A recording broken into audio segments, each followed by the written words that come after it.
क्या उन्होंने इतने बरस सांसद रहने के बाद में क्या गुड़गांव की समस्याओं को खत्म कर दिया? उनका अधिकार था जनता का, जिन्होंने चुन के भेजा, क्या उनको उनका अधिकार नहीं मिलना चाहिए था? मैं व्यक्ति बहुत अच्छे हैं, मेरे मित्र रहे हैं, मैं उनके बारे में कुछ नहीं कहूँगा, लेकिन मैं ये ज़रूर कहना चाहूँगा कि प्रदेश की सरकार ने उनको कहीं का नहीं छोड़ा। क्या 10 साल से आपने यहाँ कोई काम चलते हुए देखा? नावें चल रही थी गुड़गांव के अंदर, क्या उससे बाद में भी कोई काम शुरू हुआ? योजना बनी होंगी तो कागज़ पे, लेकिन ज़मीन पे नहीं बनी। और जो लोग यहाँ पे सत्ता में बैठे हैं, गुड़गांव से सिर्फ रेवेन्यू कमाना चाहते हैं।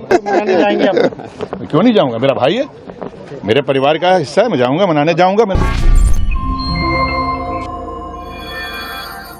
नमस्कार, आप देख रहे हैं दैनिक साथी हरियाणा। मैं हूं आपके साथ आपका साथी Amit Vishwakarma.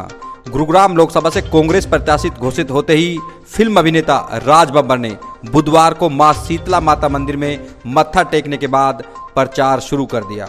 News agency ANI से बातचीत में गुरुग्राम की दशा पर भाजपा सांसद केंद्रीय मंत्री राव इंद्रजीत सिंह को जमकर आड़े हाथों लिया। वहीं राव को अच्छा व्यक्तित्व व अपना मित्र बताते हुए यहां तक कह दिया कि प्रदेश सरकार ने उनको कहीं का नहीं छोड़ा। वहीं कैप्टन की नाराजगी पर बब्बर ने कहा कि वह मेरे भाई हैं, घर जाकर मना लेंगे।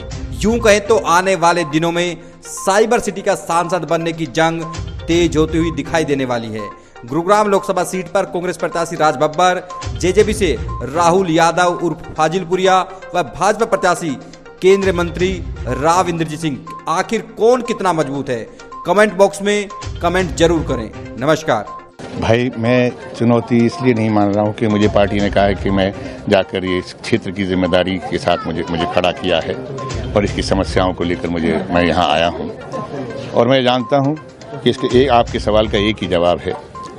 आप जाइए, जो माइक मेरे मुंह पे रखा है, आप गुड़गांव की जनता के पास में जाइए कि यहाँ पर जो 10 साल मंत्री रहे या उससे 15 साल पहले साल भी सांसद या जो भी रहे, चाहे कांग्रेस की सरकार में हो, क्या उन्होंने इतने बरस सांसद रहने के बाद में क्या गुड़गांव की समस्याओं को ख़त्म कर दिया?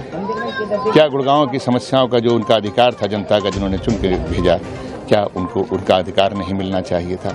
मैं व्यक्ति बहुत अच्छे हैं, मेरे मित्र रहे हैं, मैं उनके बारे में कुछ नहीं कहूँगा, लेकिन मैं ये ज़रूर कहना चाहूँगा कि प्रदेश की सरकार ने उनको कहीं का नहीं छोड़ा। अब हमारी प्रदेश की सरकार आ रही है और जब हम यहाँ से सांसद बन के जाएंगे तो दावा के साथ कहता हूँ कि जो 65% रेवेन्यू हरियाणा को देती है, जिसका 5,000 करोड़ रुपए का जिसका निगम का बजट है, और 10 साल से मुझे बता दीजिएगा कि यहाँ पर कोई भी ऐसे GMDA की जो संस्था है, निगम है, यहाँ पे म्यूनिसिपल कॉरपोरेशन है, यहाँ पे हुडा है, यहाँ पे क्या 10 साल से आपने यहाँ कोई काम चलते हुए देखा है?